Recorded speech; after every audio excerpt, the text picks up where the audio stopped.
এত সুন্দর শশাটা পুরাটাই। এটা আমার মালটা গাছ, আমার এখানে একটা শশা গাছ। আসসালামু আলাইকুম, কেমন আছেন সবাই? আমি ভালো আলহামদুলিল্লাহ। আমার ছাদ বাগানের 5 লিটার তেলের ক্যানে একদমই মাশাআল্লাহ ফুলকপিগুলি এইভাবে ফুটে রয়েছে। তো এগুলি তো একদম কাটতে ইচ্ছা করে না, এখনো কাটার সময় হয় নাই, আর একটু সময় লাগবে কারণ এগুলি বের হইতেছে প্রত্যেকটাতে এরকম মাশাআল্লাহ। একটা গাছ আমার বাকি বাদ যায় নাই, যে কয়টা লাগাইছি সম্ভবত 10টা কি 12টা হইতে পারে। তো আমার সবগুলি মাশাআল্লাহ সুন্দর হয়েছে। আর মানে কাটবো কেন, কাটার কি প্রয়োজন, কাটার তো দরকারই নেই। এখন আমার মনে হয় যে কাটবো কেন, ছাদ বাগানের গুলি ছাদের সৌন্দর্য বৃদ্ধি করতে থাক। কারণ এখন 2টা ফুলকপি কিনলে 30 টাকায় মানে 2টা ফুলকপি কিনতে পাওয়া যাচ্ছে। তো আমার এগুলি ছাদের সৌন্দর্য বৃদ্ধিতে থাক, পরবর্তীতে ইনশাল্লাহ আস্তে আস্তে কাটবো। এগুলিতে অনেক মায়া জড়িত, ভালোবাসা, অনেক মায়া ভালোবাসা জড়িত এই ফুলকপির সাথে। আমার লাউ কাটতে হবে, লাউ মাশাল্লাহ মানে বড় হয়েছে। তো এখানের নিচের দিকে একটু কেমন একটু হয়েছে, তারপরেও মাশাল্লাহ যথেষ্ট পরিমাণ বড়। এখন এই লাউটা কেটে নিব, আগেও নিছি কয়েকটা লাউ। তো মাশাআল্লাহ এত মজা এখানে, ছাদ বাগানের বলে কথা না, কিন্তু খুব মজা, একদম গলে যায়। এইটা আসলে কাটতে পারতেছি না, আমি চাইতেছি এক হাতে কাটি, চাই একটু যেন পুরাটাই পড়ে গেছে, একেবারে ধাপ করে ছেঁচা খাইছে। এইটার শেষাই যে এখানে নিচে খাইছে, এমনিতে একটু অনেকদিন ধরে পানি দিচ্ছি না। এখানে আরেকটা লাউ, এটা একটু বাঁকা তেরা হয়েছে। তো এই 2টা লাউ একটু, এই 2টা না, এই লাউটাই একটু বাঁকা তেরা হয়েছে, অন্যগুলি সব মাশাআল্লাহ সুন্দর হয়েছে এই গাছের লাউ। আমার এখানে একটা শশা গাছ, এই রঙের বালতিতে আমি শশা গাছ দিছি। তো শশা গাছ মাশাআল্লাহ শশা তো ধরতেছে অনেক মোটা, প্রচুর মোটা। আমি কাটলে বোঝা যাবে যে এটা কতটুকু বড়। এখন আসলে কাটতেই লাগে, কাটলে নিচে পড়ে যায়, এই জন্য বিসমিল্লাহ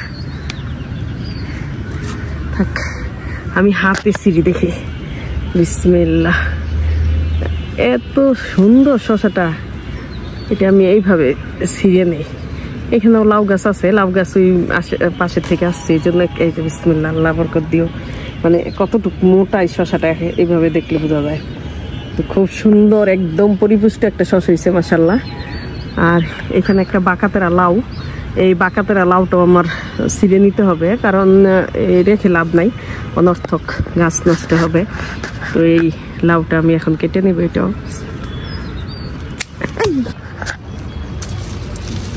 এটা আমার মালটা গাছ।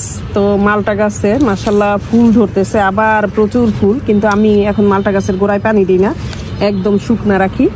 এই টাইমে লেবু গাছে, মালটা গাছে মানে ফুল ধরার জন্য আসলে পানি দেওয়া ঠিক না, পানি মানে অনেকদিন পরে পরে দিতে হয়, গাছটা যেন শুধু মানে নষ্ট না হয়, এই জন্য অনেকদিন পর পরে। এগুলি সব ফুল দেখা যেতেছে, কতটুক থাকবে বোঝা যেতেছে না, কারণ ফুলগুলি মানে অনেক হেলদি যে হইতেছে তা না, চিকন চিকন ছোট ছোট ফুল হইতেছে যে। তো এগুলি থাকবে কিনা জানি না। মাশাআল্লাহ এগুলি সব, এই যে এখানে এগুলি সব ফুল, এখানেও মাশাআল্লাহ এই যে ফুল ধরছে। এর আগের বার 3টা মালটা ধরছিল আমার মালটা গাছে, কিন্তু এটা নতুন গাছ আমার। গতবার এত খরা ছিল প্রথম দিকে, তো ওই ওয়েদারের কারণে মালটাগুলি আসলে ঝরে পড়ে গেছে, আমি কোনোভাবেই মালটা রাখতে পারি নাই। এখন আবার এই বছর ধরতেছে ফুল, তো কতটুকু থাকবে তা জানি না। এইটা আমার লেবু গাছ, লেবু গাছটা একদম এই যে পাতাগুলি ঝরা ঝরা, এখানেও আমি অনেক দিন ধরে পানি দিচ্ছি না। গতকালও পাতাগুলি টাটকা ছিল, আজকে একটু শুকনো শুকনো হয়ে গেছে, কারণ মাটি একদম ড্রাই। এখন ড্রাই থাকলেও আমি এটাতে মানে অনেক বেশি পানি দিব না, এইরকমই ড্রাই থাকবে, অনেকদিন পরে পরে পানি দিব আর কি। আমার এগুলি দীপালি টমেটো গাছ। তো এই টমেটো গাছগুলি মানে এত পরিমাণে বড় হয়েছে মাশাআল্লাহ। তো এগুলি তো এর আগের বারও আপনারা হয়তো দেখছেন আমার ভিডিওতে, এখানে মানে রাখা, এগুলির ডাল বেঁধে বেঁধে রাখতে হয়, এইরকম করে সব পুরা এরকম টানা দিয়ে দিছি। এগুলি রাখাই মুশকিল, কারণ এই গাছগুলি অনেক বড় হয়, বড় হয়ে যখন ফলন ধরে একদম টমেটো সহকারে নিচে পড়ে যায়। তো এগুলিতে তো ফলন ধরা মাশাআল্লাহ শুরু হয়ে গেছে এখন, তো ডাল ভেঙে যায়, কাত হয়ে যায়, তো এইরকম করে থাকে। এই জন্য এইভাবে টানা দিয়ে দিতে হয়, খুঁটি দিয়ে দিতে হয়, কিংবা টানা দিয়ে দিতে হয়। আমার তো আসলে খুঁটির ব্যবস্থা নাই, খুঁটি মানে এইভাবে টানা দিলেই বেশি সুন্দর হয়, গাছটা উপরের দিকে থাকে, ফলনও মাশাআল্লাহ অনেক হয়। তো আমার তো টমেটো গাছ এইখানে আছে, আরও আছে গাছ, এখানে বেগুন গাছের উপরে নেট দিয়ে দিছি। এই নেটগুলি দেওয়ার কারণ হচ্ছে আমার বেগুনগুলি সব কিসে খেয়ে ফেলে জানি না। এই যে এখানে আমার বেগুন নাই, তো কিসে যে খেয়ে ফেলে এটা জানি না। পাখি খায় নাকি ইঁদুরে খায় তা তো জানি না। তো আমার বেগুনগুলি সব মানে খেয়েই ফেলছে অলরেডি, প্রত্যেকটাতে আচর আচর থাকে। তো এই জন্য আমি বেগুনটা উপরে গতকাল ঢেকে দিছি, ঢেকে দিয়ে দেখতেছি যে আসলে মানে এই ভয়ে পাখি না আসে নাকি। আজকে ছাদ বাগান থেকে মাশাআল্লাহ এখানে 2টা বড় লাউ আর 2টা ছোট, বেশি ভালো হয় নাই। তো এইটা তো মাশাআল্লাহ সুন্দর হয়েছে, এটাও সুন্দর হয়েছে। তো এই গাছ থেকে আর অনেকগুলি লাউ খাইছি।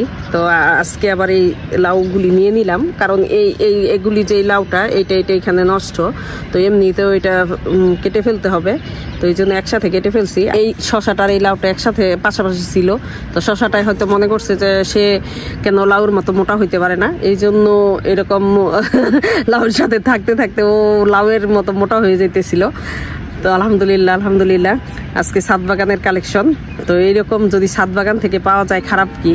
আমার ছাদ বাগানের ভিডিও যদি আপনাদের ভালো লাগে তাহলে আমার পেজটা লাইক ফলো দিবেন, শেয়ার করবেন। তো সবাই ভালো থাকেন, সুস্থ থাকেন, আল্লাহ হাফেজ।